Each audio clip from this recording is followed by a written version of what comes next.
Assalamualaikum warahmatullahi wabarakatuh. Alhamdulillahirabbil alamin wassalatu wassalamu ala nabiyyina Muhammadin wa ala alihi wa sahbihi ajma'in. Amma ba'd. Rabbi shrah li sadri wa yassir li amri wahlul 'uqdatam min lisani yafqahu qawli. Hadirin hadirat jamaah salat subuh rahimakumullah. Kewajiban kita sebagai seorang muslim yang sangat ditekankan di dalam Al-Quran dan hadis Rasulullah SAW adalah bagaimana menjadikan diri kita beradab. Rasulullah berpesan pada kita semua, akrimu auladakum wa ahsinu adabahum. Muliakanlah anak-anakmu dan perbaikilah adab mereka. Jadi kita diperintahkan oleh Rasulullah SAW untuk memuliakan anak-anak kita dan memperbaiki adab mereka. Para ulama kita dulu sangat menekankan masalah adab ini. Sampai Imam Asy-Syafi'i rahimahullah, beliau mengatakan, aku mencari adab itu seperti seorang ibu yang mencari anak satu-satunya yang hilang. Ibnul Mubarak, seorang ulama besar di masa tabi'ut tabi'in, beliau mengatakan kadal adabu thulutsaidin. Hampir-hampir porsi adab itu dalam agama kita adalah 2/3-nya. Jadi kalau Islam itu bisa dibagi 2/3-nya itu adab, 1/3-nya ilmu. Oleh karena itu Ali bin Abi Thalib radhiyallahu anhu memberikan penjelasan tentang makna ya ayyuhalladzina amanu qu anfusakum wa ahlikum naro, jaga dirimu dan keluargamu dari api neraka. Dijelaskan dalam tafsir Ibnu Katsir, addibuhum wa allimuhum, didiklah mereka ini, keluarga kita, dengan adab, jadikan mereka beradab. Addibuhum wa allimuhum, dan jadikan mereka orang-orang yang berilmu. Oleh karena itu ma'asyiral muslimin, ya jamaah salat subuh rahimakumullah, kita jumpai para ulama kita dulu menulis berbagai kitab adab ini.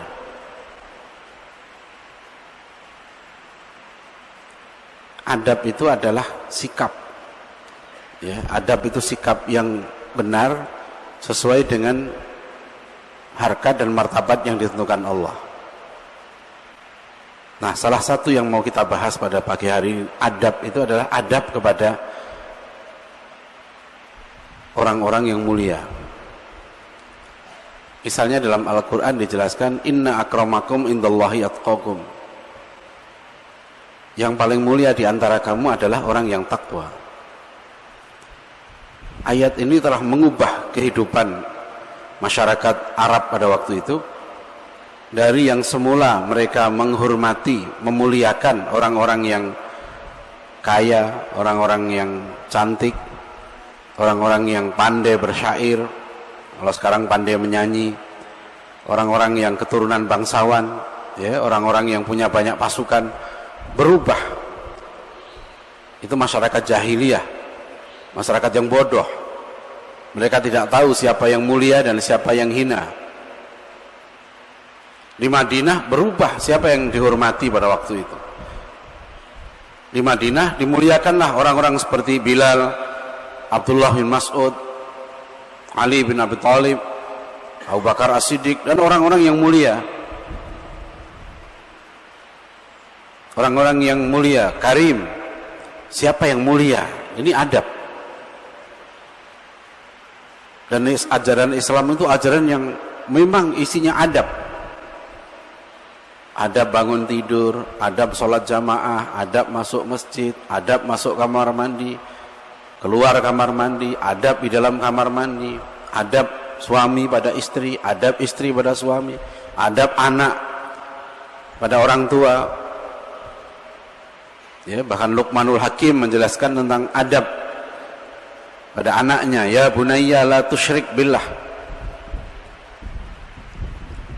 Wahai anakku, jangan syirik pada Allah. Karena syirik itu biadab. Syirik itu menyamakan Allah dengan makhluk. Itu tidak sopan, itu kurang ajar, itu biadab. Tidak sopannya kepada Allah. Maka innasyirka la dzulmun adzim. Dalam bahasa sehari-hari kita sebut adab ini semacam sopan santun, tapi tidak sepenuhnya, karena sopan santun itu dasarnya budaya. Kadang-kala sopan santun ini tidak berdasarkan wahyu, karena di dalam Al-Quran misalnya kita diperintahkan memuliakan orang-orang seperti Ibrahim alaihissalam. Nabi Ibrahim ini mulia, sampai nama beliau kita sebut terus di dalam sholat kita. Kita kaitkan dengan doa kepada Nabi kita Muhammad SAW. Nah inilah pentingnya kalau pagi ini kita membahas tentang sejarah. Itu kaitannya dengan adab kita, ya, kepada orang-orang yang seharusnya bagaimana kita bersikap. Dan saya ingin menekankan ini salah satu kewajiban penting kita sebagai orang tua atau sebagai guru. Anak-anak kita harus kita ajari adab supaya tahu, ya, tahu adab supaya tidak biadab. Addibuhum, didik mereka dengan adab. Wa'allimuhum, dan didik mereka dengan ilmu. Ini jadi oleh karena itu Al-Quran mengajar kita bagaimana bersikap yang betul, beradab yang betul. Ya, misalnya Al-Quran mengajar tentang Nabiullah Ibrahim alaihissalam. Kenapa? Kan Al-Quran ini kalau kita perhatikan, sosok Nabi Ibrahim alaihissalam ini sosok yang diperebutkan. Kaum Yahudi mengklaim kamilah keturunan yang sah dari Ibrahim. Sampai orang Yahudi mengaku kami bangsa pilihan Tuhan, kami yang terpilih, karena kamilah keturunan yang sah. Ya, sampai ada penulis Yahudi yang menyebut Islam itu dengan Hagarisme. Islam itu Hagarism. Hagarism itu maksudnya isme, faham yang dibawa oleh keturunan Hajar. Karena dalam pandangan Yahudi, Hajar ini budak. Hajar itu hina menurut mereka. Kalau kita lihat dalam Al-Quran, Al-Quran memuliakan Hajar ini. Dan itu kita praktekkan ketika kita misalnya haji, umroh, ibadah sa'i itu memuliakan Hajar. Selalu kita ingat bagaimana kisah perjuangan beliau. Jadi kalau kita sedang sa'i, kita harus ingat bahwa Hajar itu sosok yang dihina oleh kaum Yahudi. Ketika kita berdoa Allahumma sholli ala Muhammad kama shallaita ala Ibrahim, kita harus tahu bahwa Ibrahim itu diklaim oleh orang Yahudi dan Nasrani sebagai mereka, ya, pengikut. Mereka itu mengaku pengikut Ibrahim. Maka Al-Quran menegaskan makana Ibrahimu Yahudiyan wala Nasraniyan. Ibrahim itu bukan Yahudi, Ibrahim itu bukan Nasrani. Oleh karena itu saya pernah mengkritik seorang cendekiawan yang mengatakan bahwa agama Ibrahim, agama Abrahamic religions, agama-agama Ibrahim itu adalah Islam, Yahudi, dan Kristen. Al-Quran tidak begitu. Mereka mengaku sebagai pengikut Ibrahim, tapi agama Nabiullah Ibrahim alaihissalam itu satu, yaitu Islam.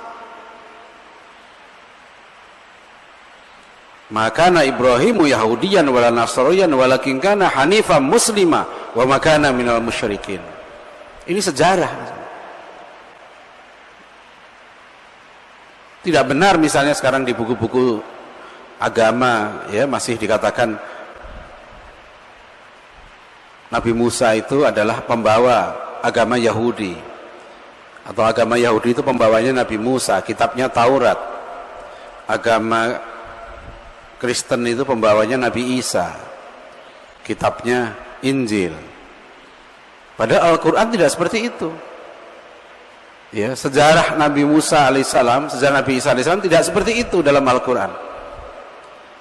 Agama Yahudi, Yudaisme, itu bukan agamanya Nabi Musa, tapi agama yang menyimpang dari agamanya Nabi Musa. Karena Nabi Musa agamanya Tauhid, Nabi Musa agamanya Islam. Agama Nabi Isa alaihissalam bukan Kristen. Kristen itu agama yang menyimpang dari agamanya Nabi Isa alaihissalam. Mohon dicek kalau buku pelajaran sekolah anak-anak kita masih ada seperti itu, karena ada seorang profesor teman saya yang saya kirimi surat karena beliau nulis buku metodologi studi Islam. Setelah saya baca, buat tabel seperti itu, agama Yahudi pembawanya Nabi Musa, kitabnya Taurat, agama Kristen pembawanya Nabi Isa, kitabnya Injil, agama Islam pembawanya Nabi Isa, kitabnya Al-Quran. Itu tidak benar. Ini salah dia membaca sejarah. Oleh karena itu Syekhul Islam Ibnu Taimiyah menulis kitab Al-Jawabus Shahih liman baddala dinal Masih, jawaban yang benar terhadap orang-orang yang mengubah agama Al-Masih. Jadi Al-Quran ini mengajarkan sejarah. Laqad kana fi qasasihim ibrah, sungguh ada pada mereka, cerita tentang mereka ini ibrah, ada pelajaran. Tujuan kita belajar sejarah adalah mengambil ibrah supaya kita mendapatkan hikmah. Balaqad ataina Luqmanal hikmah anishkur lillah wa may yashkur fa innahu yashkur li nafsi wa man kafara fa innallaha ghaniyyun hamid. Jadi hadirin rahimakumullah, ini pentingnya kita memahami sejarah dengan benar, karena kalau kita keliru pula melihat ke depan. Misalnya Al-Quran menceritakan tentang sejarah Nabi Lut. Nabi Lut ini digambarkan sebelum Al-Quran turun. Kisah Lut itu diberikan oleh Bible, dan Bible ini memberikan kisah Lut yang tidak benar. Ada sebagian yang sama dengan Al-Quran, misalnya kisah tentang kaum Sodom dan Gomorrah, ada tamunya Nabi Lut, malaikat, itu ada dalam Bible juga. Tapi setelah kaum Sodom dan Gomorrah dihancurkan, di dalam Bible ini ceritanya, Nabi Lut pergi ke sebuah goa dengan dua putrinya, dan di situ kemudian terjadi perzinahan. Nabi Lut berzina dengan dua putrinya itu. Dari perzinahan itu lahir dua cucu. Dengan anak yang tua lahir cucu namanya Moab, dan dengan anak yang muda lahir cucu namanya Ben-Ami. Na'udzubillah min dzalik. Kita nggak menjumpai seperti itu. Al-Quran menggambarkan kisah tentang Nabi Daud, David, kalau orang barat bilang David. Mereka bangga sekali membuat nama bagi mereka, nama yang hebat, ya, David Beckham, David Ben Gurion bagi orang Israel, ya. Ada dulu pesulap itu apa, David. Kadang-kadang orang Islam pun suka pakai nama David gitu ya. David dengan Daud ini memang sosok yang sama, tapi Nabi Daud dalam Al-Quran adalah orang yang soleh. Tapi kalau kita baca Nabi Daud di dalam Bible, dia raja yang hebat, ya, punya istri, ini dibolak-balik, saya agak lupa, istrinya 300, kalau nggak salah gundiknya 700. Terus bukan hanya itu, yang mengerikan itu Nabi Daud ini, ya, David ini dalam Bible disebutkan dia seorang yang berzina, ya, berzina dengan istri panglima perangnya sendiri, namanya Batsheba. Panglima perang namanya Uria, dia punya istri Batsheba. David ini kemudian di Bible diceritakan dengan sangat rinci bagaimana suatu petang dia ada di atap istana, kemudian melihat seorang perempuan sedang mandi, dia tertarik, kemudian diutuslah seorang untuk menjemput Batsheba ini, terjadilah perzinahan di antara mereka. Dan dari hasil perzinahan inilah lahir anak bernama Solomon. Lihat, pelajari bagaimana kisah-kisah ini dulu ya. Sebelum Al-Quran turun, manusia mengenal kisah ini dari Bible. Ya, kemudian Al-Quran turun meluruskan cerita-cerita ini. Tidak betul Nabi Daud seperti itu. Nabi Sulaiman itu dalam Bible disebutkan dia seorang penyembah berhala. Al-Quran menegaskan makana Sulaiman wa ma kafara Sulaimanu walakinna syayatina kafaru. Sulaiman tidak kafir, setan yang kafir. Jadi Banyak kisah-kisah Al-Quran itu ada yang meluruskan, juga ada kisah-kisah yang memberikan inspirasi perjuangan di saat para sahabat waktu itu ditimpa musibah, ujian dakwah yang luar biasa, dihibur oleh Allah. Di Mekah pun sudah diturunkan ayat-ayat sejarah ini. Kisah tentang Ashabul Ukhdud, orang-orang yang tetap dengan akidahnya kemudian dihukum, dibakar. Jadi ada hikmah yang sangat besar. Dan yang kedua, Al-Quran itu mengajarkan nilai. Al-Quran tidak mengatakan Nabi Nuh alaihissalam itu gagal dalam perjuangannya. Meskipun Nabi Nuh sekian lama berdakwah, anaknya sendiri nggak mau ikut ayahnya. Istrinya sendiri tidak nurut sama suaminya. Jangan dianalisis bahwa Nuh itu tidak paham teori komunikasi, sekian lama gagal. Dia menggunakan cara pandang yang keliru. Al-Quran tidak mengajarkan seperti itu. Yang kita diajar dalam Al-Quran adalah ambil nilai-nilai perjuangan Nabi Nuh itu. Bagaimana kegigihan beliau, kesabaran beliau, ketaatan beliau kepada Allah SWT. Nabi Ibrahim itu diusir, dibakar. Tapi dalam Al-Quran kalau kita lihat kisah Nabi Ibrahim alaihissalam, tidak menunjukkan kekalahan Ibrahim. Saya ingin menekankan ini karena di buku sejarah yang diajarkan ke anak-anak kita sekarang di sekolah sejak SMP itu sudah mengajarkan kegagalan para pahlawan ya dalam melawan penjajah adalah karena satu, perjuangannya bersifat lokal, dua, karena mengandalkan kekuatan senjata, tiga, karena ini dan seterusnya. Saya sedih baca ini. Itulah kenapa anak-anak kita nggak paham sejarah, tidak tumbuh dalam dirinya ruhul jihad, ruhul dakwah. Karena dari sejak SD, SMP sudah dimatikan ruhnya itu. Dengan apa? Dengan sejarah yang salah. Siapa yang mengatakan Diponegoro itu kalah? Di dalam perang itu Diponegoro ditipu oleh Belanda. Diponegoro itu seorang raja pada waktu itu. Beliau Sultan Abdul Hamid, namanya aja sama dengan Sultan Turki. Sultan Abdul Hamid, Senopati ing Ngalogo Sayyidin Panotogomo. Itu gelarnya Pangeran Diponegoro. Dan beliau bertahta di Gua Selarong. Beliau tidak mau menduduki tahta di Mataram, karena dalam babat Diponegoro menulis bahwa nanti aku diatur oleh orang kafir.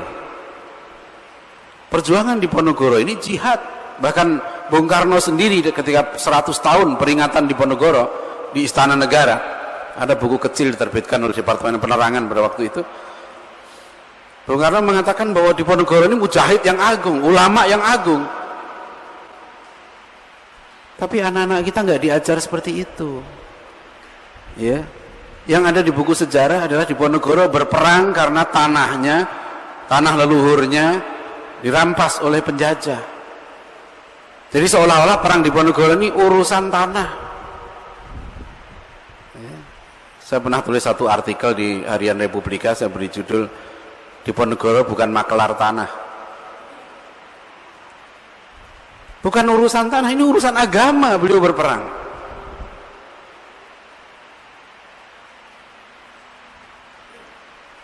.200.000 rakyat Jawa mati dalam perang Diponegoro ini.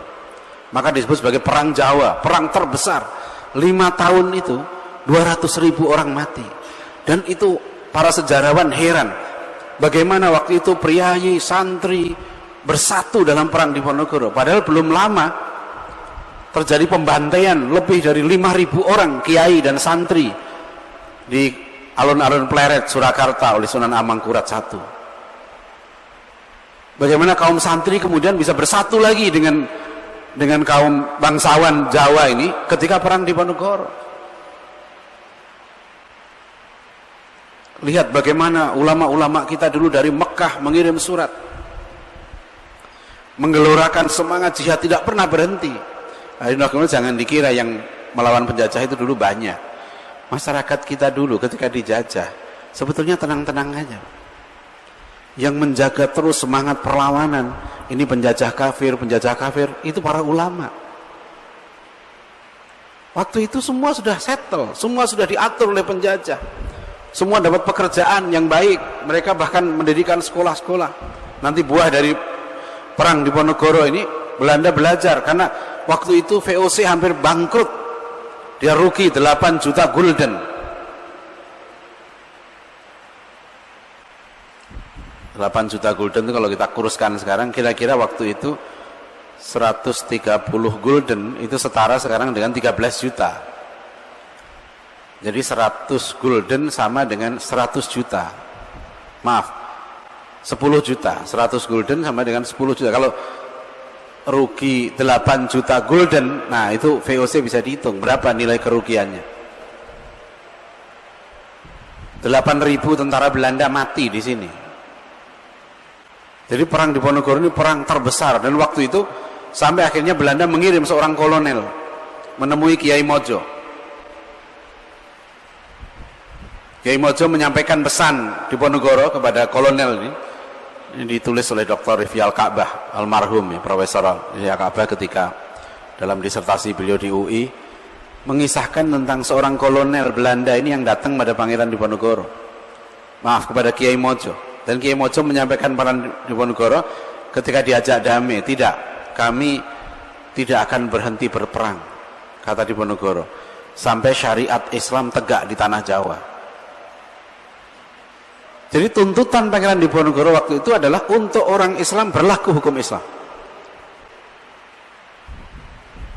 Ini sejarah nyata, Pak, fakta, tapi nggak diajarkan di sekolah-sekolah. Akhirnya anak-anak kita tidak paham apa nilai dari perang Diponegoro itu. Bagaimana perjuangan beliau. Beliau seorang yang mestinya menduduki tahta Mataram, raja, lebih memilih tidur beralas tikar di goa. Goanya kalau kita ke Selarong itu tingginya nggak sampai 2 meter. Ada gua Kakung, ada gua Putri. Gua Putri itu tempat istrinya dan anaknya. Jadi istri dan anaknya pun memilih tidur di goa. Dia tidak mau dilantik oleh penjajah, oleh orang kafir. Jadi mengajarkan izzah seorang muslim beliau. Jadi rahimahullah bukan sembarangan. Bagaimana hormatnya? Mestinya kita hormat kepada para pahlawan ini. Saya sering mencontohkan lagi. Misalnya anak-anak kita diajar, saya dulu juga diajar begitu. Kalau 21 April, saya nggak tahu kalau di Surabaya, kalau di daerah saya di Depok itu kalau 21 April anak-anak SD itu disuruh pakai baju adat, ya, peringatan Hari Kartini, ibu kita Kartini, putri sejati, putri yang mulia, harum namanya, dan seterusnya. Sungguh besar apanya, cita-citanya bagi Indonesia. Saya orang Bojonegoro, jadi nggak terlalu jauh dengan makam Kartini. Kalau pulang lewat juga dari Jakarta ke Bojonegoro lewat Kartini. Kartini itu hebat, Kartini itu cerdas, dan bersyukur beliau di akhir hayatnya, beliau meninggal umur 25 tahun. Beliau seorang yang bercita-cita tinggi untuk ukuran bangsawan Jawa pada waktu itu. Kartini seorang yang hebat.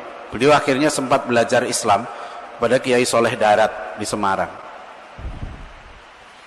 Tapi kenapa bangsa kita ketika bicara tentang wanita dan bahkan resmi diperingati maulidnya, jadi kita memperingati maulid itu bukan hanya maulid Nabi Muhammad, maulid Kartini, maulid Ki Hajar Dewantoro, 2 Mei Hari Pendidikan Nasional itu memperingati hari lahirnya Ki Hajar Dewantoro. Itu maulidnya Ki Hajar Dewantoro. Saya nggak tahu itu sudah ada yang membid'ahkan belum, ya. Maulid Ki Hajar Dewantoro 2 Mei gitu, ya. Kalau di Al-Irsyad diperingati nggak itu?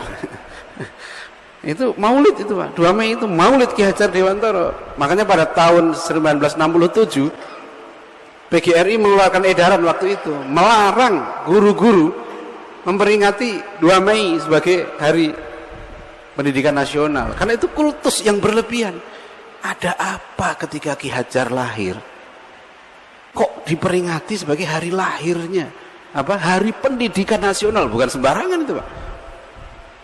Sampai kata-kata Ki Hajar, ing ngarso sung tulodo ing matio mangun karso tutwuri handayani, jadi semboyan pendidikan nasional. Waktu Menteri Pendidikannya Pak Bambang Sudibyo, staf khususnya itu saya kenal baik. Dulu adik kelas saya di IPB, Saudara Teguh Juwarno, sekarang menjadi anggota DPR. Saya ketemu, saya bilang, usulkan Pak Menteri, bisa nggak diubah ya semboyan itu ya.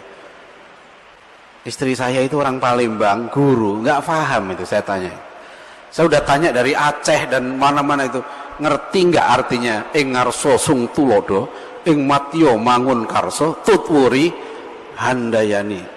Ini anak-anak kita yang orang Jawa saja itu kalau ditanya apa maksudnya itu kan kayak mantra. Pokoknya kalau mau ujian nilainya bagus, masuk kelas, injak keset 3 kali, baca ing ngarso sung tulodo ing matio mangun tutwuri handayani gitu ya. Ujiannya nilainya bagus gitu ya, karena nggak paham apa itu maksudnya gitu. Padahal tujuan pendidikan nasional kita itu kan membentuk manusia beriman, bertakwa, berakhlak mulia. Saya usulkan gantilah itu semboyan itu ya, dengan apa misalnya kan, iman, ilmu, jihad. Oh itu seru itu Pak ya. Insya Allah nanti kalau saya jadi presiden ya 2019 ya, yang termasuk proyek pertama ini ya, kita ganti nanti ya. Jadi iman, ilmu, jihad. Wow, itu semangat anak-anak itu Pak, dari sekolah sudah tertanam ya. Jihad itu bukan hanya perang. Ibnu Qayyim al-Jauziyah membagi jihad menjadi 4 ya. 1, mujahadah ala nafs ya, jihad melawan hawa nafsu ya. Kata Rasulullah SAW, ini hadisnya sahih ini, al mujahidu man jahada nafsahu ya, riwayat Imam Tirmidzi. Seorang mujahid itu orang yang berjihad melawan hawa nafsunya. Yang kedua, jihad melawan syaitan. Nah, melawan syaitan ini juga Ibnu Qayyim mengatakan itu bagian dari jihad fisabilillah. Dan yang ketiga, jihad melawan orang kafir dan orang munafik. Itu jihad. Yang keempat, jihad melawan kemungkaran, kebatilan, juga jihad fisabilillah. Jadi alhamdulillah, insya Allah kita belajar sejarah ini bagian dari jihad juga ini. Kita mau meluruskan ini karena salah fahamnya salah. Ya, saya contohkan tadi. Terus terang saya bidang pendidikan. Jadi kalau ngasih soal ke mahasiswa saya begini, saya kasih soal tuh mahasiswa saya untuk calon doktor. Ya. Tokoh pendidikan nasional Indonesia terhebat adalah A. Kiai Haji Hasyim Asy'ari, B. Kiai Haji Ahmad Dahlan, C. Muhammad Natsir, D. Ki Hajar Dewantoro. Jawabannya yang mana? Hah? Jawabannya yang mana? Kira-kira gitu ya, kira-kira. A. Siapa tokoh pendidikan nasional paling hebat? Atau kalau anak-anak kita tanya begitu, jawabnya siapa? Hah? Ki Hajar. Ki Hajar tokoh pendidikan yang hebat. Tapi sebagai seorang muslim, ya, siapa tokoh pendidikan yang paling hebat? Itu saya bilang jawabannya yang benar itu A, B, atau C. Yang salah D. Banyak mahasiswa itu suka pilih yang salah. Yang salah itu yang D itu. Saya bilang Anda jawab Ki Haji Hasyim Asy'ari ya benar, jawab Ahmad Dahlan ya benar, jawab Muhammad Natsir ya benar, jawab Syekh Ahmad Surkati ya benar. Bagi kita seorang muslim yang hebat, namanya tokoh pendidikan itu adalah yang menanamkan tauhid. Ki Hajar teori-teorinya tidak berdasar tauhid. Ya. Kita sudah tulis satu disertasi. Ki Hajar hebat, tapi sayangnya pendidikan beliau itu tidak berlandaskan tauhid. Menanamkan budi pekerti, sikap yang baik sebagai guru, sikap sopan dan seterusnya. Itu bagus, tapi yang paling penting adalah pendidikan. Dan siapa yang lebih hebat? Ki Hajar Dewantara atau Ahmad Dahlan? Ki Hajar Dewantara atau Ki Hasyim Asy'ari? Dua-duanya sama-sama buat lembaga pendidikan. Ki Hajar Dewantara bikin taman siswa, Ki Hasyim Asy'ari tahun 1907 membuat pesantren Tebu Ireng. Dan beliau juga menulis berbagai kitab tentang pendidikan. Ki Hasyim Asy'ari menulis kitab Adabul Alim wal Muta'allim, bahkan itu kitab pendidikan yang hebat, adab guru dan murid. Anak-anak kita kenal dengan Ki Hajar, nggak kenal Ki Hasyim Asy'ari, itu zolim, itu tidak beradab. Tidak kenal Hamka, tidak kenal Muhammad Natsir, tidak kenal Ahmad Dahlan, tidak kenal Syekh Ahmad Surkati. Saya nggak tahu apakah pelajar-pelajar Al-Irsyad ya, menjadikan Syekh Ahmad Surkati sebagai idola pendidikannya. Apakah mereka faham Syekh Ahmad Surkati itu siapa? Hebatnya siapa? Hari Guru, kenapa yang diperingati Ki Hajar? Bukan Syekh Ahmad Surkati. Hari Pendidikan Nasional, kenapa bukan Syekh Ahmad Surkati? Beliau banyak mengajarkan hal-hal keimanan, akhlak mulia. Ini nggak beradab. Dosa semua kalau kita begitu. Ya saya dalam sebatas yang saya bisa lakukan sekarang, ya saya lakukan, terserah saja kalau orang mau. Kalau orang masih, ya itu terserah Anda. Sampai saya tanya di satu pesantren, Pesantren Hidayatullah, tokoh pendidikan terhebat Ki Hajar. Saya bilang Anda salah. Orang Hidayatullah itu, jawab tokoh pendidikan paling hebat itu adalah Kiai Haji Muhammad Said, pendiri Hidayatullah. Ya. Kalau tidak salah tahun 74 mendirikan Hidayatullah, dan sekarang lihat luar biasa perkembangan Hidayatullah itu. Bagaimana sekarang Ki Haji Ahmad Dahlan, kisah hidupnya Ahmad Dahlan itu lihat bagaimana beliau itu tekun berkeliling membentuk Muhammadiyah, membentuk sekolah-sekolah, membentuk mu'alimin, membendung arus kristenisasi. Bukan main-main itu Ki Haji Ahmad Dahlan. Kok nggak disebut tokoh pendidikan? Hari lahirnya nggak diperingati sebagai hari maulidnya Ki Hajar, Ki Haji Ahmad Dahlan sebagai hari pendidikan nasional. Yang kedua tadi saya contohkan hari Kartini. Saya mohon maaf lah pada pemerintah. Ya, kalau pas hari Kartini dulu anak saya masih sekolah di SD. Biasanya disuruh pakai baju adat tuh, anak saya udah tahu. Nanya saya, bolos Pak ya? Bolos. Waktu itu anak saya masih kelas 4 SD. Ya, pas hari Kartini udah tahu. Bolos Pak, bolos. Besoknya datang lagi, dihukum Pak sama guru. Enggak apa-apa, biasa dihukum. Kenapa saya ingin menanamkan sama anak saya begitu? Ya, karena ini soal adab, Pak. Siapa sih sebetulnya perempuan yang paling hebat di Indonesia yang layak kita jadikan simbol negara ini? Simbol perjuangan perempuan itu siapa?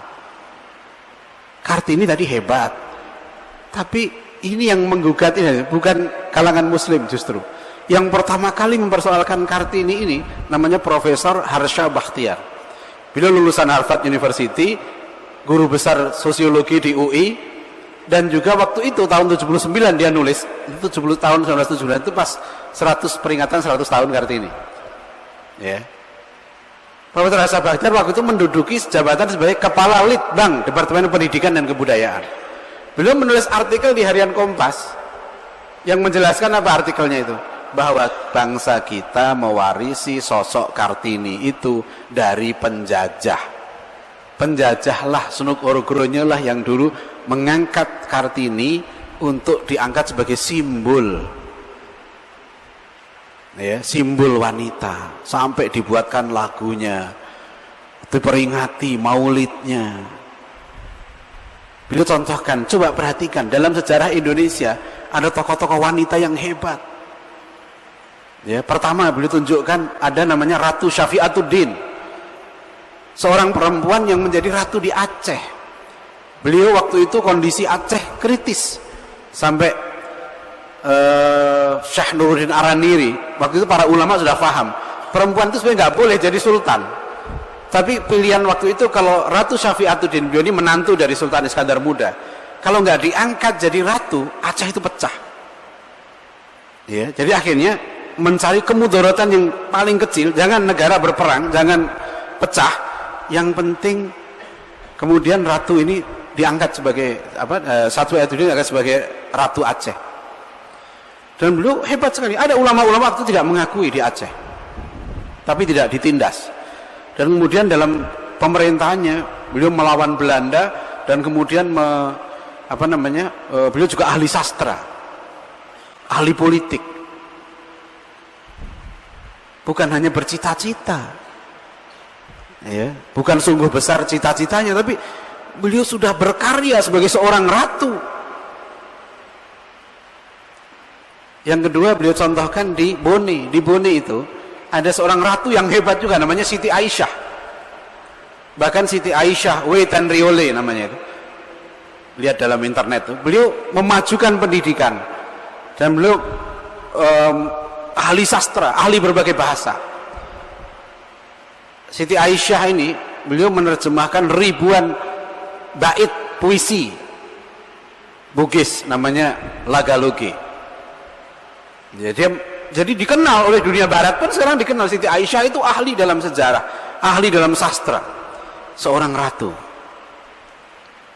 Saya kalau ke Aceh sering saya ingatkan, Anda punya wanita yang sangat hebat di Aceh ini, yang harusnya menginspirasi para perempuan di Indonesia, namanya Malahayati. Malahayati adalah jenderal angkatan laut pertama di luar Turki. Jadi waktu itu dunia ini negara paling hebat angkatan lautnya itu Turki Utsmani waktu itu. Buka cabang di Aceh namanya Baitul Muqaddas, dan Akademi Angkatan Laut Turki ini di Aceh itu, Baitul Muqaddas itu melahirkan seorang perwira perempuan namanya Malahayati. Dan Malahayati itu kemudian diangkat sebagai panglima perang kerajaan Aceh. Bayangkan seorang perempuan ya, abad ke-16 itu diangkat sebagai panglima perang kerajaan, berperang melawan armadanya Cornelis de Houtman dan menang. Ini bukan sembarangan. Tapi kenapa anak-anak kita nggak dikenalkan dengan kisah kehebatan Malahayati ini? Cut Nyak Dien itu memimpin perang di hutan sampai titik darah penghabisan. Beliau tidak pernah mau berdamai dengan penjajah. Baca surat-surat Kartini, walau menyebut Nyonya Abendanon itu, ya, ada surat-surat Kartini yang diterbitkan lagi ya. Itu pengantarnya ibuku yang tersayang, memang akrab. Kita tidak memungkiri tadi kehebatan Kartini, tapi yang kalau saya melihat adil nggak? Profesor Hasan Baghdad waktu mengatakan, kenapa bangsa kita disuruh mewarisi Kartini sebagai simbol perempuan? Coba kalau waktu itu ya di Aceh saya bilang, coba kalau dari dulu lagunya kita ganti, ibu kita Cut Nyak Dien ya, yang melawan penjajah kafir sampai titik darah penghabisan. Semangat Pak anak-anak kita, nggak lemes-lemes. Ini sejarah, Pak. Salah kita membaca sejarah, hilang itu ruh perjuangan. Kemarin saya ingatkan, coba ada yang kenal sama Adipati Yunus, yang anak sekolah, yang anak-anak, kenal nggak? Siapa? Ya, Lionel Messi kenal? Ya. Tukul kenal nggak? Tukul. Ya. Adipati Yunus adalah bukan main. Beliau itu pengganti Raja Jawa, Raden Patah. Beliau raja di kerajaan Demak. Dan Adipati Yunus ini memimpin ekspedisi 375 kapal perang. Di waktu itu kerajaan Demak bukan main-main, sudah mampu kerjasama dengan kerajaan Bone membuat 375 kapal perang. Untuk apa dibuat kapal perang ini? Untuk melawan penjajah Portugis. Dari Demak, Jawa Tengah, raja sendiri yang memimpin ekspedisi jihad ke Malaka, menyerang Portugis di Malaka. Bayangkan seperti itu. Dulu seperti itu pahlawan-pahlawan kita ini. Dan Adipati Yunus ini sebagai raja, syahid beliau di medan perang. Beliau syahid. Jadi bukan sembarangan orang-orang ini. Wali Songo ini bukan yang digambarkan banyak orang mistiknya. Wali Songo ini orang-orang hebat. Buya Hamka menulis dalam buku Perbendaharaan Lama, bagaimana kemudian ketika Majapahit menghancurkan kerajaan Samudra Pasai, kemudian setelah itu dibalas oleh Samudra Pasai dengan mengirimkan Maulana Malik Ibrahim ke Pulau Jawa dan mendarat di Gresik tahun 1399. Apa yang terjadi kemudian? Dari Maulana Malik Ibrahim datang ke Gresik, itu yang beliau lakukan di Gresik, berdakwah di situ terus menerus sampai tahun 1478 kerajaan Demak berdiri. Bagaimana Sunan Ampel, bagaimana Sunan Giri, mereka pejuang, mereka orang-orang hebat yang derajatnya waktu itu setara dengan raja. Sunan Ampel itu kan istrinya itu putri dari Aryo Dipo, raja muda Mojopahit. Jadi waktu itu yang namanya Wali Songo ini bukan orang sembarangan. Dia dihormati sekelas raja. Jadi yang datang ke sini dulu bukan kelas TKI. Yang datang ke Nusantara ini datang ke sini ya cari kerja, bukan sambil dagang, ya kan begitu di buku sejarah kan. Yang membawa Islam ke Nusantara ini adalah para pedagang dari Gujarat. Mereka sambil berdagang sambil dakwah. Dakwah kok sambilan. Negeri seluas ini, sebanyak suku bangsanya, ribuan pulau, disatukan dengan satu agama, disatukan dengan satu bahasa. Ini bukan pekerjaan sambilan. Ini pekerjaan yang sangat terencana dengan matang. Bagaimana para ulama yang datang dari Yaman datang ke sini, apa yang mereka lakukan? Mengubah bahasa Melayu dari bahasa yang kecil waktu itu di daerah Jambi, diangkat bahasa Melayu ini, diisi dengan kata-kata Islam. Kemudian bahasa ini dijadikan bahasa ilmiah, ditulis kitab-kitab, dan kitab yang ditulis oleh para ulama ini di satu daerah dikaji di seluruh Nusantara. Waktu itu pedagang-pedagang Arab sudah menguasai wilayah Nusantara ini, bahkan sebelum Rasulullah diutus. Sampai produk yang paling terkenal dari Nusantara yang di Timur Tengah ketika itu produk kapur. Ya, dari daerah Barus yang paling bagus, kapur Barus. Ya, kemarin di kuliah subuh saya sampaikan, kapur Barus itu kan, kapur itu bahasa Arab, makanya identik dengan kafir, karena di Timur Tengah dulu kapur ini dipakai untuk meredam bau mayat. Ya, yang produk yang paling bagus dari daerah Barus, orang sana tahu, makanya Nusantara dulu terkenal produksi kapur terbaik. Kapur Barus itu tuh kafir, makanya orang kafir itu maksudnya hatinya tertutup, kafaro, tertutup. To cover, jadi ambil oleh bahasa Inggris, jadi to cover artinya menutup.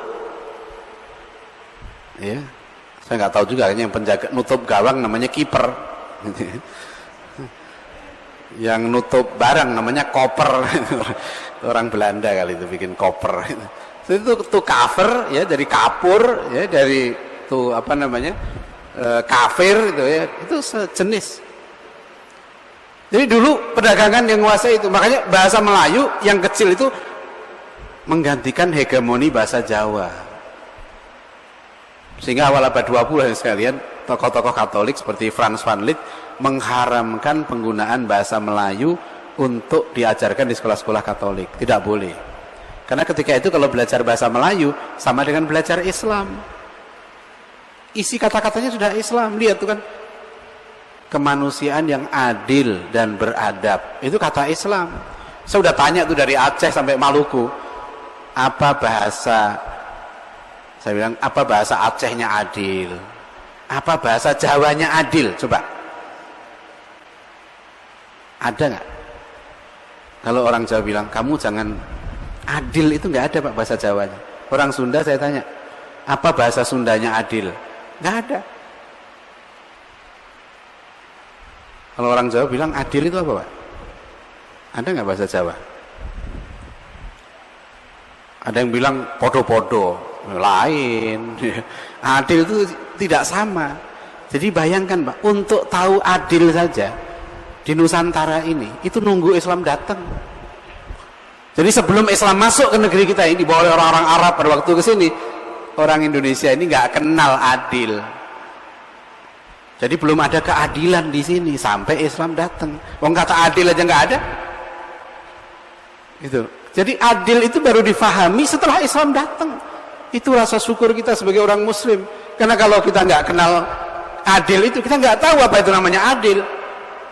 Bahkan akal. Bahasa Jawanya akal apa? Apa itu? Bahasa Jawanya akal. Pikiran bahasa Arab. Fakaro, fikroh, ya kan? Itu bahasa Arab. Ada yang bilang utek, beda, ya. Utek kebo, utek sapi, ya utek. Beda. Akal itu bukan hanya otak, beda. Ya, ini jadi satu bahasa itu masuk dibawa oleh para ulama kita ke sini, mengubah cara pandang. Ya, mengubah bangsa kita yang dulunya kenal tahayul dan lain-lain, dibuat menjadi rasional oleh Islam di sini. Ini yang sekarang ini ya, orang nggak paham bagaimana, orang nggak kenal kata adil, adab, kata ada itu bahasa. Coba sekarang kata wujud, ada itu bahasa Arab. Dulu orang Indonesia, orang Jawa kalau bilang ada apa? Ono. Ya ada, sampai kata Allah itu dibawa. Ini yang unik ya. Jadi itulah kita syukuri negeri ini menjadi Muslim yang sebelumnya 100% bukan Islam, berhasil diubah menjadi hampir 100% Muslim. Ini bukan pekerjaan sambilan, ini pekerjaan orang-orang hebat. Sekarang kita mempertahankan yang 87% aja susah. Dulu mereka datang ke sini, para ulama kita dulu mengubah dari kafir menjadi Muslim. Sekarang tugas kita menjaga dan memperkuatnya. Itu yang lupa, bahkan nggak dikenal. Aduh kasihan betul kalau anak-anak kita diajar yang menyatukan Nusantara adalah Gajah Mada dengan sumpah palapanya. Mas saya tanya, bagaimana hubungannya bersumpah kemudian bersatu? Gimana caranya?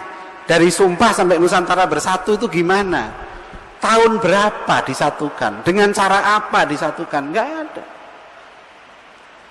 Kalau lihat di Sumeneb saja, di Sumeneb itu ada pahlawan lokal namanya Jaran Panuli. Jaran Panuli itu dalam babat Sumeneb itu menganggap Mojopahit itu penjajah. Makanya di Jawa Barat itu di Bandung nggak ada Jalan Gajah Mada, Jalan Hayam Wuruk, jalan nggak ada, karena dianggap dulu ya Gajah Mada Hayam Wuruk itu di Jawa Barat itu dianggap penjajah.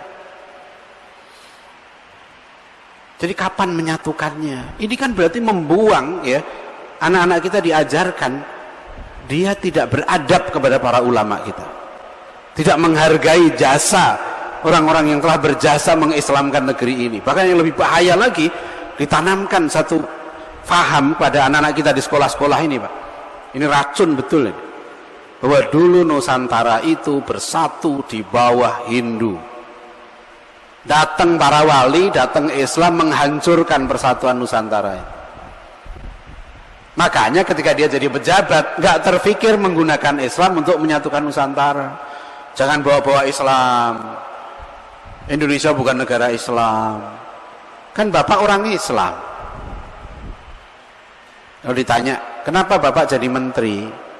Kok enggak menggunakan kurikulum Islam? Ya, mengangkat Ki Hajar Dewantoro. Kenapa bukan mengangkat Ki Haji Ahmad Dahlan? Kenapa bukan mengangkat petuah-petuahnya Ki Haji Asy'ari? Oh, dia Islam. Islam tidak nasional. Kalau ada tamu datang dikasih souvenirnya Borobudur. Saya bilang, kenapa bukan masjid? Iya kan? Saya ke Inggris, keliling beberapa tempat ya, kedua sekitar 10 kota. Waktu pengajian di kedutaan di KBRI waktu itu, duta besarnya ketika itu Pak Yuri Tamrin, itu bapaknya itu tokoh Dewan Dakwah, Pak Yuri Tamrin ini. Saya kenal ayahnya. Waktu ke sana saya bilang bahwa ini, jadi anaknya jadi duta besar. Saya bilang sama beliau, Pak Dubes, kalau saya masuk ke kantor kedutaan kita ini, kok isinya patung ini, patung ini, patung ini, patung ini. Karena beliau mengatakan orang Eropa ya itu senang dengan Indonesia, karena Indonesia negeri Muslim yang moderat. Ya selalu begitu betul-betul. Indonesia negara Muslim terbesar di dunia. Tapi di mana simbol Islamnya? Tidak ada. Ketika pameran tentang Indonesia, apa yang dipamerkan? Nggak ada simbol Islam.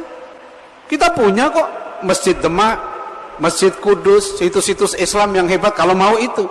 Tapi Islam di Nusantara ini meninggalkan buku. Ribuan ulama kita menulis buku, bukan batu.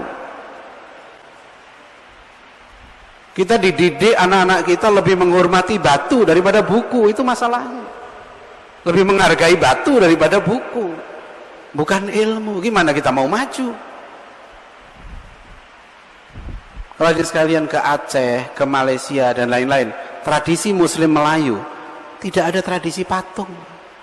Sekarang lihat di Purwakarta, bupatinya menggelorakan kehinduisme lagi, ingin agama lokal Sunda Wiwitan diakui oleh presiden.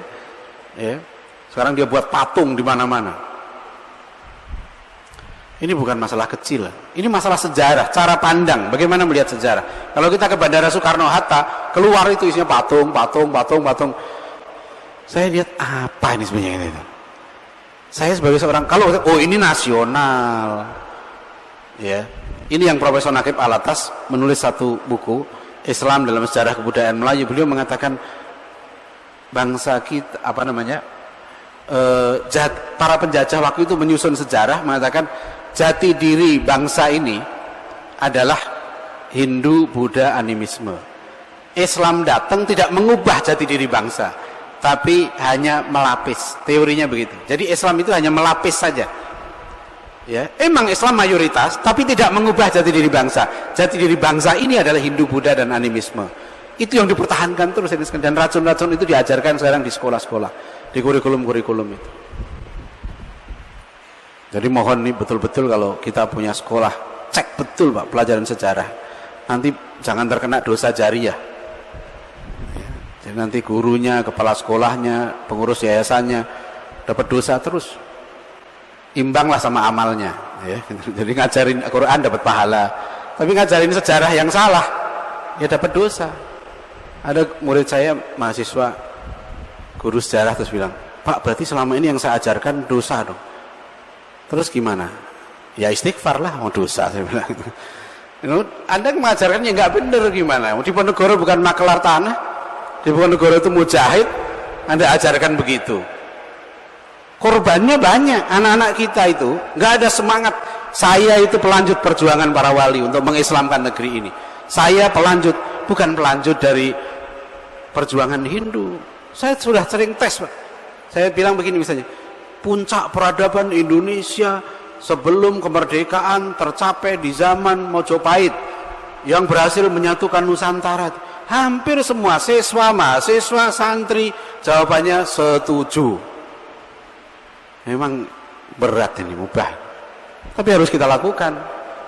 Puncak peradaban, gimana Anda sebagai Muslim mengatakan puncak peradaban di zaman Hindu? Logikanya seperti apa? Muslim bagaimana? Puncak peradaban itu tauhid. Yang namanya beradab itu adalah ketika seorang itu beradab pada Allah. Ya bunayya la tusyrik billah. Gimana kita suruh memuja kemusyrikan? Gimana kita suruh meletakkan orang-orang yang di bawah, orang-orang yang soleh, orang muttaqin? Katanya inna akramakum indallahi atqakum. Khotib berbusa-busa ngomong yang paling mulia yang takwa, tapi siapa yang Anda muliakan?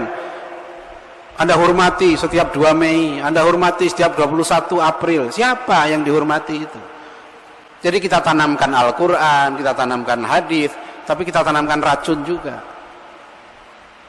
Dan yang terakhir, saya ingin menyampaikan juga ini, mohon kita sebagai orang tua dan guru gitu ya. Ini tentang sejarah manusia. Ini karena banyak guru yang bingung jawab pertanyaan muridnya. Bu, kalau saya ikut pelajaran ibu, manusia itu dari Adam, pelajaran agama. Tapi kalau saya ikut pelajaran biologi, pelajaran sejarah, manusia dari kera. Ya, dalam buku sejarah dikatakan manusia sekarang ini, maksudnya manusia Indonesia sekarang ini adalah bentuk sempurna dari makhluk sebelumnya yang bernama hominid, sebangsa kera. Ya. Sebangsa kera itu ya ketek, ya, bedes, ya, lutung, gorila, beruang, apa namanya, orangutan. Nah itu sebangsa kera, simpanse. Yang paling cerdas itu simpanse. Sekarang mereka memperkuat teori ini, antropologi ini, dengan teori gen. Katanya struktur gen simpanse dengan manusia itu bedanya cuma 1%. Jadi tinggal 1% lagi struktur gen simpanse itu 100% sama dengan manusia. Sebab mereka teorinya, dulu makhluk-makhluk purbakala ini ada satu zaman di mana kemudian berevolusi, ya, berubah sedikit demi sedikit, dia menjadi Pithecanthropus erectus, yaitu hominid itu, sebangsa kera. Nah ini cikal bakalnya manusia modern, Homo sapiens. Dari mana teori ini? Dari mana? Katanya ini ilmiah. Saya bilang itu tidak ilmiah. Mereka bilang yang ilmiah, yang rasional dan empiris. Sekarang buktikan, dari mana rasionalnya? Bahwa monyet jadi manusia, tidak ada. Empirisnya di mana? Kalau ada orang purba sekarang masih hidup, dia mengatakan bener kok, dulu teman-teman saya monyet. Nah itu berarti empiris itu. Saya ini udah umur saya ribuan tahun, itu namanya empiris. Tapi kalau enggak, itu cuma dugaan. Innadh-dhanna la yughni minal haqqi syai'an. Al-Quran memberitahu kita ini Bani Adam, bukan Bani monyet. Kenapa kita dipaksa jadi Bani monyet? Habis ada wakil guru Pak di satu madrasah bilang saya, gimana Ustadz, saya ngajar manusia dari Adam, dimarahi wakil kepala sekolah saya. Nanti anak-anak ujiannya gimana? Kan ujiannya nanti manusia asal usulnya dari hominid, sebangsa kera, bukan dari Adam. Jadi bingung kalau ada soal misalnya asal usul manusia Indonesia adalah A, kera, B, Adam, C, tuyul misalnya, D, cacing misalnya. Terus kalau dijawab Adam dapat pahala, tapi nggak dapat nilai. Kalau dijawab kera dapat nilai, tapi dosa. Terus gimana jawabnya Pak? Saya bilang ya jawab Adam lah. Ntar sekolah kita jatuh dong, nilainya UN-nya turun, nggak sesuai dengan kurikulum. Ya, dulu nenek moyang kita, pendahulu kita, nggak takut melawan pengawas, nggak takut nggak dapat nilai, nyawanya hilang aja nggak takut. Sekarang masa sekolah takut? Tauhidnya di mana? Tapi oke lah saya bilang gitu. Kalau memang ya supaya aman ya, dapat nilai, tapi ya insya Allah nggak terlalu dosa. Jawab kera sambil istighfar. Itu pilihan yang ataful iman lah saya bilang gitu. Jadi sudah, jadi astaghfirullahaladzim gitu ya. Jadi sudah ini salah ya, begitu memang terpaksa. Tokoh pendidikan nasional gini. Ya sudah astaghfirullahaladzim. Sepanjang ujian bisa istighfar terus. Astaghfirullahaladzim. Tapi nggak apa-apa daripada nggak tahu ya. Jadi paling nggak gurunya ngasih tahu. Nanti jawab ya. Ya istighfar lah, istighfar terus ya. Itu lumayan. Jadi dari kera itu dari mana? Secara namanya ontologis dia salah, epistemologis salah, aksiologisnya juga salah. Dan teori ini nggak ada gunanya Pak. Aksiologinya nggak ada gunanya. Ujung-ujung dari pelajaran itu ya, asal usul manusia Indonesia di hominid apa? Cuma kesimpulannya, ternyata nenek moyang bangsa Indonesia berasal dari Kamboja, berasal dari Vietnam. Cuma itu doang. Terus kalau kita tanya, terus ngapain diajarin nenek moyang? Kalau sudah tahu nenek moyang kita dari sana, dari Vietnam, terus ngapain coba? Tapi kalau kita tahu nenek moyang kita Adam, Adam itu perang melawan iblis, itu ada relevansi dengan kehidupan kita sekarang. Ya, perjuangan hidup kita ini melawan setan, itu ada relevansinya. Perjuangan hidup kita sekarang menegakkan tauhid. Jadi kalau kita salah baca sejarah ya begitu. Akhirnya karena kita dari monyet, teori ekonomi kita suruh jadi monyet. Negara ini, kalau kita lihat pidato pejabat itu, isinya cuma income per kapita, kesejahteraan, yang dibicarakan masalah perut. Bangunlah, padahal lagu Indonesia Raya kan bangunlah jiwanya, bangunlah badannya. Saya udah usul pada seorang menteri ya, kebetulan satu grup WhatsApp dengan saya usulkan, janganlah pakai revolusi mental, karena dalam Al-Quran yang ada itu adalah tazkiyatun nafs, reformasi jiwa. Kan lagu Indonesia Raya juga begitu, bangunlah jiwanya, bangunlah badannya, bener itu, tapi nggak dilaksanakan. Bangunlah jiwanya dengan apa? Tazkiyatun nafs. Bahkan sampai ke perguruan tinggi saya lihat teori ilmu jiwa yang diajarkan nggak sesuai dengan Quran. Bahkan di pesantren saya kadang diajarkan psikologi. Psikologi apa coba? Psikologinya bukan untuk membersihkan jiwa, tapi ternyata psikologi yang dari Freud, psikologi yang dari teori behaviorisme dan sebagainya.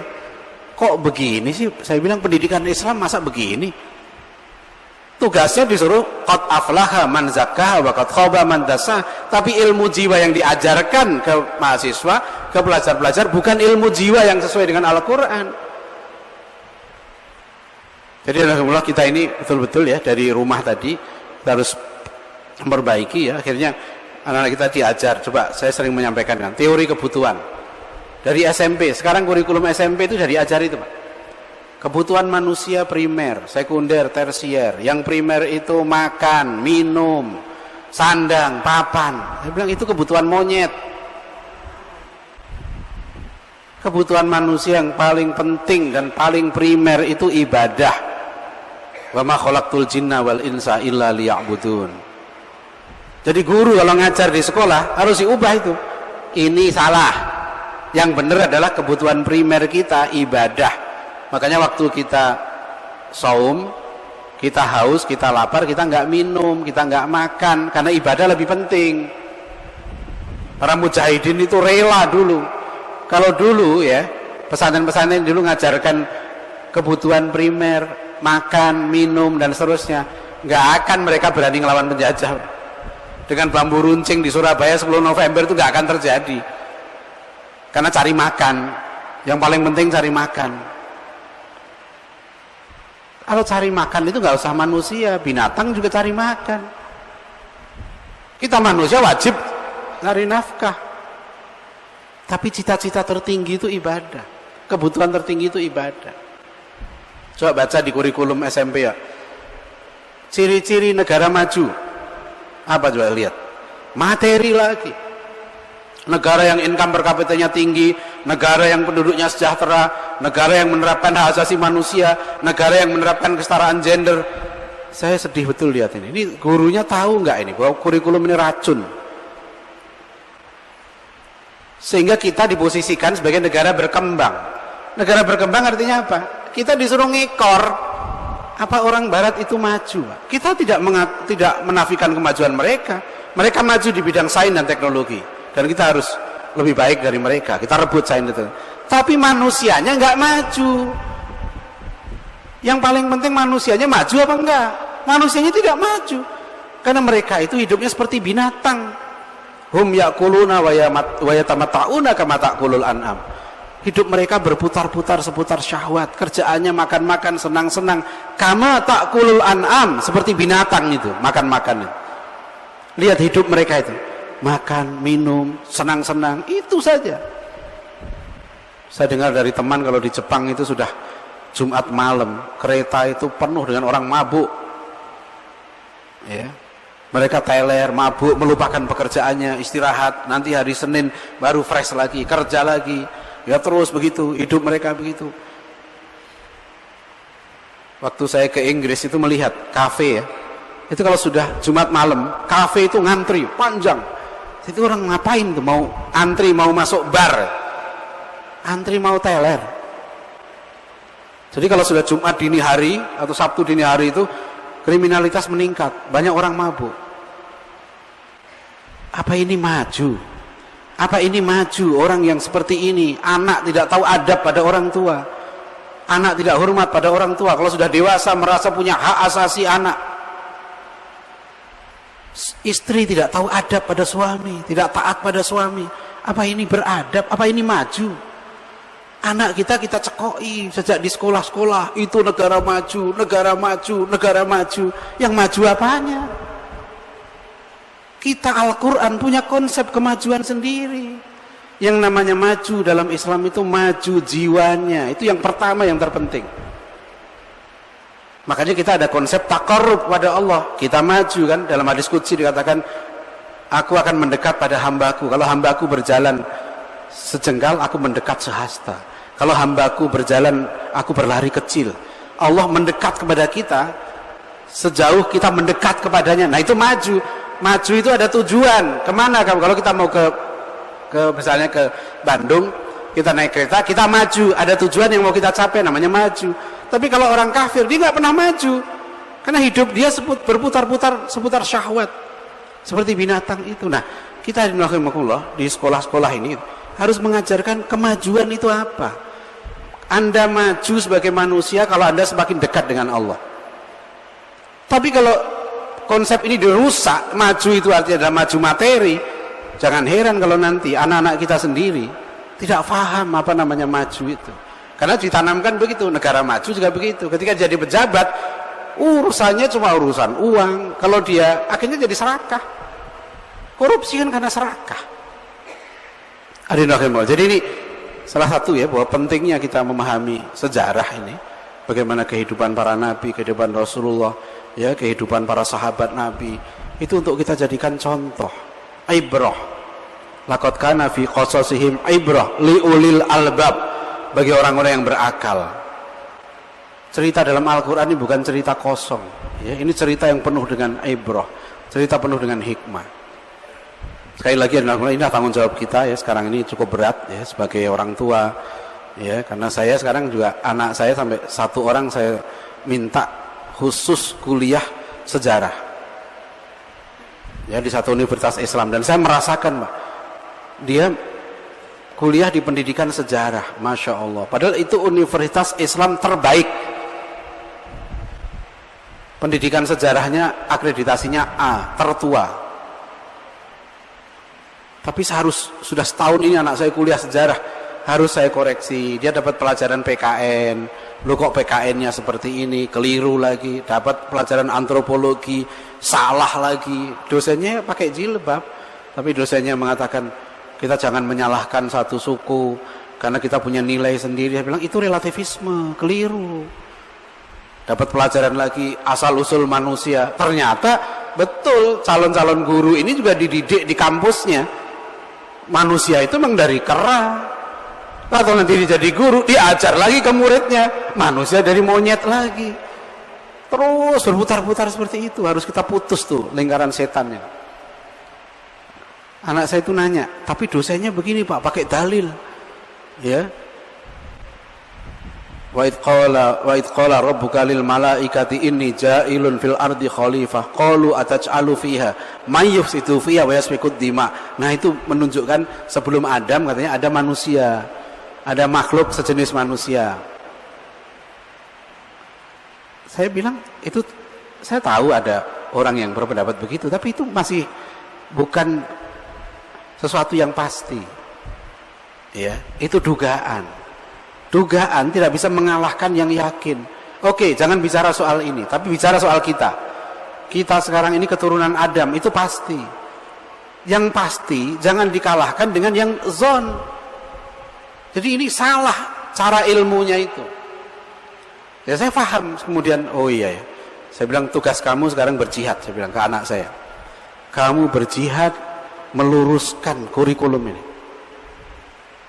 Jadi kalau saya boleh usul, misalnya guru-guru kita khusus Pak, didik pendidikan sejarah yang betul, angkat guru-guru kita itu sampai menjadi doktor sejarah. Jadi guru harus kita angkat ke tingkat pendidikan tinggi, tapi harus benar. Nanti dia di dokter malah sesat, lebih gawat lagi.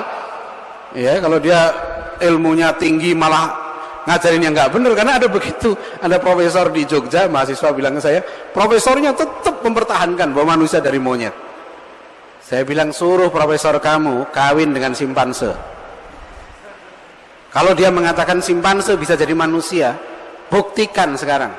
Jangan hanya ngomong. Suruh simpanse itu kuliah di UGM. Saya bilang, suruh kuliah sampai S1, S2, S3, bisa nggak dia jadi manusia? Suruh simpanse ini kawin dengan profesor, lahir anak setengah simpanse, setengah manusia. Kawinkan lagi dengan manusia, lahir anak 2/3 manusia, sepertiganya simpanse. Kawinkan lagi dengan manusia sampai 100% manusia, bisa nggak? Nggak bisa, karena yang namanya manusia itu ruh. Ruh itu bukan manusia itu karena punya ekor, karena jalannya bungkuk. Nggak penting manusia itu bungkuk, ngesot, jalannya tegak, itu nggak penting. Manusia itu punya ekor atau nggak ekor, itu bukan inti manusia. Manusia itu bulunya lebat atau enggak, bukan inti manusia. Dalam pepatah Arab dikatakan, akbil ala nafsi wa aksin fadailaha fa innaka bin nafsi la bil jismi insanun. Hadapkan dirimu, fokuskan dirimu pada jiwamu dan sempurnakan keutamaan-keutamaannya. Sebab Anda disebut sebagai manusia. Fa innaka bin nafsi la bil jismi insanun. Anda disebut manusia karena jiwa Anda, bukan karena tubuh Anda. Hadirin rahimakumullah, ya, ini salah satu hal yang menurut saya sekarang ini sangat mendesak untuk kita perbaiki, ya, pendidikan sejarah. Dan ini tanggung jawab kita supaya kita bisa melaksanakan perintah Rasulullah tadi, akrimu auladakum wa ahsinu adabahum. Muliakanlah anak-anakmu dan perbaikilah adab mereka. Tanggung jawab kita semua. Mudah-mudahan kita bisa melaksanakan amanah ini dengan baik. Billahi taufik wal hidayah. Assalamualaikum warahmatullahi wabarakatuh.